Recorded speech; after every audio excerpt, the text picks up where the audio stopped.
कि अगर इस SC/ST समाज को आंदोलन की आग में झोंकने से बचाना है, अगर ये सरकार चाहती है कि SC/ST समाज बाबा साहब अम्बेडकर के अनुयायी इस सरकार के प्रति कोई संघर्ष और कोई आंदोलन शुरू ना करें, तो मैं ये कहूंगा कि तत्काल प्रभाव से भारत सरकार के गृह मंत्री अमित शाह जी को अपने इस वक्तव्य के लिए माफी मांग करके इस विवाद को समाप्त करने की दिशा में एक पहल करनी चाहिए, बड़प्पन दिखाना चाहिए। भारत के गृह मंत्री हैं, वो गृह मंत्री का पद बहुत बड़ा होता है और उन्होंने जिस तरीके से परम पूज्य बाबा साहब डॉक्टर भीमराव अम्बेडकर की तुलना भगवान राम से, अरे भगवान तो भगवान है, उनकी आप अम्बेडकर साहब से तुलना कैसे कर रहे हैं?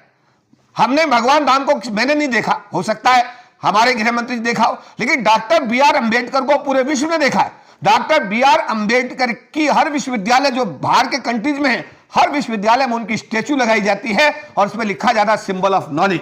उनके नाम से बाहर के कंट्रीज में सड़कों का नाम रखा जाता है, उनके नाम पर विश्वविद्यालय बनाए जा रहे हैं, उनके नाम पर शोध चल रहा है।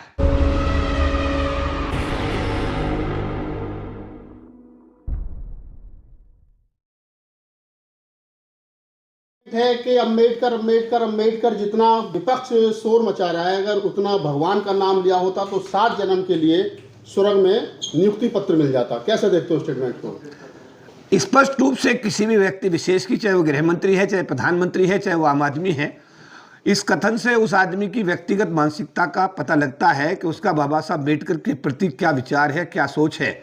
मैं इस विषय में ये कहना चाहूँगा माननीय गृह मंत्री जी अमित शाह जी से कि उन्हें इस बात का आभास होना चाहिए था कि वो गृह मंत्री जो बने हैं भगवान राम के बनाए हुए संविधान से नहीं बने हैं, वो गृह मंत्री बने हैं परम पूज्य बाबा साहब डॉक्टर भीमराव अम्बेडकर द्वारा बनाए गए संविधान के तहत वो गृह मंत्री के पद को सुशोभित कर रहे हैं।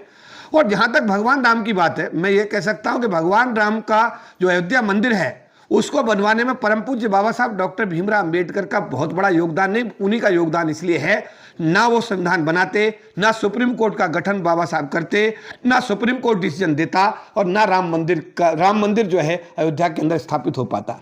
जिस तरीके से उन्होंने तुलना की है, डॉक्टर अम्बेडकर के कद को उन्होंने छोटा करके और भगवान राम से उनकी तुलना करते हुए कहा है कि अगर भगवान राम का नाम लेते तो ऐसा 7 जन्मों में स्वर्ग मिलता। मुझे नहीं पता कि ये कैसा सवाल है और कैसा जवाब है। मैंने स्वर्ग नहीं देखा, मैं स्वर्ग को नहीं मानता, मैं इस स्वर्ग की कल्पना कभी नहीं करता। और भारत का गृह मंत्री अगर स्वर्ग की कल्पना करता है जिंदा रहते हुए, तो मुझे लगता है कि ये अपने आप में जो भारत का संविधान है उसमें भी इन चीज़ों का कोई प्रावधान नहीं किया गया, क्योंकि देश में कहीं स्वर्ग भी है।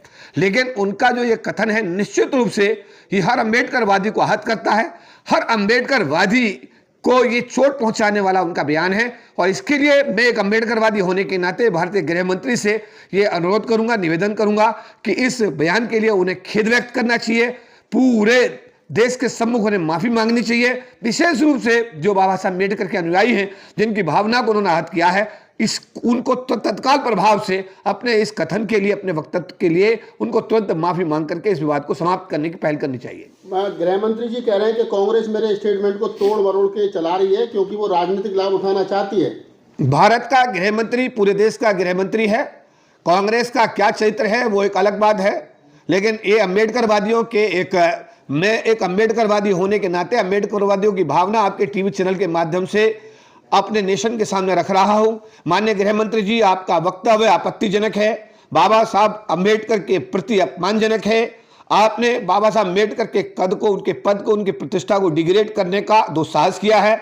आप जैसे पद पर, जो संवैधानिक पद पर आप भारत के गृह मंत्री हैं, आपको ऐसा नहीं करना चाहिए था। आपको इस विवाद को समाप्त करने के लिए तत्काल प्रभाव से अपने इन शब्दों को वापस लेते हुए पूरे राष्ट्र से क्षमा मांगनी चाहिए। आप कह रहे हैं क्षमा मांगनी चाहिए, पूरी की पूरी भारतीय जनता पार्टी गृह मंत्री को बचाने पर उतर आई है। देखिए, हर पार्टी का अपना अपना ऐसा है कार्य करने का तरीका है। भारतीय जनता पार्टी अपना काम कर रही है, कांग्रेस अपना काम कर रही है और राजनीतिक पार्टी अपना काम कर रही है। लेकिन मैं एक सामाजिक कार्यकर्ता होने के नाते बाबा साहब अम्बेडकर के अनुयायियों की भावना से भारत के गृह मंत्री को और भारत की सरकार को मैं अवगत कराना चाहता हूं कि इससे समाज, न केवल भारत में, मैं कहूंगा क्योंकि मैं इंटरनेशनल लेवल पर भी लोगों के साथ में मेरा आना है, जाना है। आज के दिन में कनाडा की पार्लियामेंट में मुख्य अतिथि के रूप में बुलाया गया था। आज बाई दी वे मेमोरी मैंने फोटो देखा, तो मैं पूरे विश्व में मुझे जाने का मौका मिलता है। पूरे विश्व के अम्बेडकरवादी भारत के गृह मंत्री के बयान से बहुत ज्यादा आहत हैं और इसका तुरंत इसका उन्हें संज्ञान लेना चाहिए और अपने इस कथन के लिए, अपने वक्तव्य के लिए उन्हें पूरे राष्ट्र से माफी मांगनी चाहिए। भारत सरकार ने ट्विटर को कहा था कि आप जो ये वीडियो है अमित शाह के जो काट करके चलाए जा रहे हैं, इन वीडियो को हटाइए क्योंकि भारतीय कानून के अकॉर्डिंग ये गलत है। ट्विटर ने स्पष्ट कर दिया है कि हम ये वीडियो नहीं हटाएंगे क्योंकि इसमें आम जनमानस की भावनाएं जो है वो जुड़ी हैं। तो कैसे देखते हैं सरकार अब ट्विटर और गूगल को भी हड़काने और धमकाने की कोशिश कर रही है? देखिए साहब, ऐसा है, मैं तो इससे एक कदम और आगे की बात करता हूं। अगर मैं बोध गया मंदिर की बात करता हूं तो उसकी व्यवस्था के लिए आंदोलन चल रहा है काफी लंबे समय से। एक बार बोध गया के टेंपल के अंदर आप ये बताइएगा शुद्ध हिंदुओं का इंक्लूजन कहां तक जस्टिफाइड है? अगर तुगलकाबाद टेंपल की मैं बात करता हूं, सारी जमीन इन्होंने हमसे वापस ले ली और छोटा सा एक टुकड़ा देकर के जो इन्होंने किया है वो निश्चित रूप से बेहद आपत्तिजनक है। इसके बाद इन्होंने बाबा साहब अम्बेडकर की स्टैच्यू को उसके मूल स्थान से हटा करके, जहां 2 अप्रैल 1967 को लगाई गई थी समाज के आंदोलन के बाद, उसको हटाकर एक कोने में जहां लगाया है, उसके कद को, उसकी हाइट को जो छोटा किया गया है वो बेहद आपत्तिजनक है। और इसके ऊपर गृह मंत्री का बयान तो निश्चित रूप से मैं कहूंगा कि घाव में नमक छिड़कने जैसा है, मैं ये कहूंगा। और रही बात SC/STs की, 10 साल के अंदर SC/STs का डेवलपमेंट की बात करते हैं, कौन सी सरकार डेवलपमेंट का बात करती है? SC/ST के लोगों का जितना बड़ा नुकसान हुआ है, सरकार की नौकरी लगभग समाप्त है, निजी क्षेत्र में आरक्षण की कोई व्यवस्था नहीं है, जमीन इनके पास जोत की है नहीं, देश में कोई बिजनेस का कारोबार ये कर सकते नहीं जाति के आधार पर।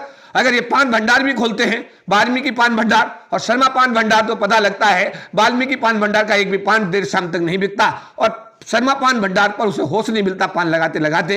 इस देश की जातिगत व्यवस्था के चलते हुए 10 साल में मैं कहूंगा कि अनुसूचित जाति जनजाति समाज के लोगों का व्यापक स्तर पर नुकसान हुआ है। और मैं ये भी कह सकता हूं कि किसी भी स्तर पर अगर मैं डेवलपमेंट की बात करूं तो किसी भी लेवल पर सरकार की तरफ से SC/ST के उत्थान के लिए, जहां तक पंचतीर्थ की बात है, पंचतीर्थ बनाए गए, बाबा साहब अम्बेडकर का जहां अंतिम सांस हुआ 26 अलीपुर रोड, वहां आपने आसपास के बंगले लेकर के उनका स्मारक बनाया, बहुत अच्छी बात है, धन्यवाद हम करते हैं। आपने 15 जनपद पर बाबा साहब अम्बेडकर का इंटरनेशनल स्मारक बनाया, उसके लिए धन्यवाद करते हैं। आपने इंदू मिल की जमीन परचेज करके वहां स्मारक बनाया, आपका धन्यवाद करते हैं। लंदन में जहां बाबा साहब का घर जिसमें रहे उसको खरीद करके आपने वहां हॉस्टल बना दिया, उसका भी धन्यवाद करते हैं। लेकिन साहब, ये जो SC/ST के लोग हैं, ये तत्कालीन सरकार की जो नेशनलाइजेशन की पॉलिसी थी, राष्ट्रीयकरण की पॉलिसी थी, जब निजी क्षेत्र का सरकारीकरण हुआ, रिजर्वेशन लागू हुआ, घर घर में नौकरी गई, तब जाकर के SC/ST समाज के लोग गरीबी की रेखा से ऊपर आए हैं। सरकार का क्या कोई ऐसा कदम है कि सरकार ने SC/ST के डेवलपमेंट के लिए इस दिशा में कोई प्रयास किया हुआ? मैं तत्कालीन सरकारों का एक सामाजिक कार्यकर्ता होने के नाते बहुत जिम्मेदारी के साथ धन्यवाद करूंगा, जिन्होंने देश का राष्ट्रीयकरण किया, जिन्होंने रिजर्वेशन को लागू किया, जिन्होंने SC/ST के घरों में रोशनी के रूप में एक नौकरी भेजी, जिससे कि समाज के लोग गरीबी की रेखा से ऊपर आए। आज तो बैक टू पेविलियन है, जहां पर 50 साल पहले, 70 साल पहले, 80 साल पहले SC/ST समाज के लोग थे, वापस आज उसी गत में जाने के लिए मजबूर किए जा रहे हैं। चौधरी साहब, दलित मंत्री है रामदास आठवले साहब, अठावले जी कह रहे हैं कि अमित शाह ने कुछ भी गलत नहीं किया, वो उनका समर्थन कर रहे हैं। तो आपको लगता है कि दलित सांसद और मिनिस्टर सरेंडर कर चुके हैं मोदी जी के सामने? देखिए, आप मुझसे मेरा सवाल पूछेंगे तो मैं उसका जवाब बहुत जिम्मेदारी के साथ दूंगा। रामदास अठावले साहब हमारे बहुत अच्छे मित्र हैं, बुद्धिस्ट आदमी हैं, भारत सरकार में सामाजिक न्याय अधिकारिता के राज्य मंत्री काफी लंबे समय से। कविता सुनाने के लिए लोकसभा राज्यसभा में जाने जाते हैं। जब वो कविता सुनाते हैं तो पूरा देश उनकी कविताएं सुनकर के आनंद लेता है। ये पूरा विश्व उनके बारे में जानता है। उन्होंने जो भी कथन कहा है, वो पार्टी, वो इस समय सरकार का हिस्सा है और उन्होंने अपनी जो भी आवश्यकता उनको रही होगी, जो उचित समझा होगा, उन्होंने अपना बयान दिया होगा। उस बयान पर मुझे इसलिए कोई टिप्पणी नहीं करनी है क्योंकि मैं अमित शाह जी के बयान से इत्तेफाक नहीं रखता, उससे कोई सहमति व्यक्त नहीं करता। कांग्रेस ने स्पष्ट रूप से कह दिया है कि जब तक अमित शाह माफी नहीं मांगेंगे या उनको बर्खास्त सरकार नहीं करेगी उनके पद से, तब तक राहुल गांधी ने आज बोल दिया किसी में हम शांति से बैठने वाले नहीं है। देखिए, मुझे नहीं पता कांग्रेस क्या कह रही है, पर मैं अपने समाज की तरफ से स्पष्ट रूप से कह देना चाहता हूं कि अगर इस SC/ST समाज को आंदोलन की आग में झोंकने से बचाना है, अगर ये सरकार चाहती है कि SC/ST समाज बाबा साहब अम्बेडकर के अनुयायी इस सरकार के प्रति कोई संघर्ष और कोई आंदोलन शुरू ना करें, तो मैं ये कहूंगा कि तत्काल प्रभाव से भारत सरकार के गृह मंत्री अमित शाह जी को अपने इस वक्तव्य के लिए माफी मांग करके इस विवाद को समाप्त करने की दिशा में एक पहल करनी चाहिए, बड़प्पन दिखाना चाहिए। भारत के गृह मंत्री हैं, वो गृह मंत्री का पद बहुत बड़ा होता है और उन्होंने जिस तरीके से परम पूज्य बाबा साहब डॉक्टर भीमराव अम्बेडकर की तुलना भगवान राम से, अरे भगवान तो भगवान है, उनकी आप अंबेडकर साहब से तुलना कैसे कर रहे हैं? हमने भगवान राम को मैंने नहीं देखा, हो सकता है हमारे गृह मंत्री देखा हो, लेकिन डॉक्टर बी आर अंबेडकर को पूरे विश्व ने देखा है। डॉक्टर बी आर अंबेडकर की हर विश्वविद्यालय जो बाहर के कंट्रीज में है, हर विश्वविद्यालय में उनकी स्टैच्यू लगाई जाती है और उसमें लिखा जाता है सिंबल ऑफ नॉलेज।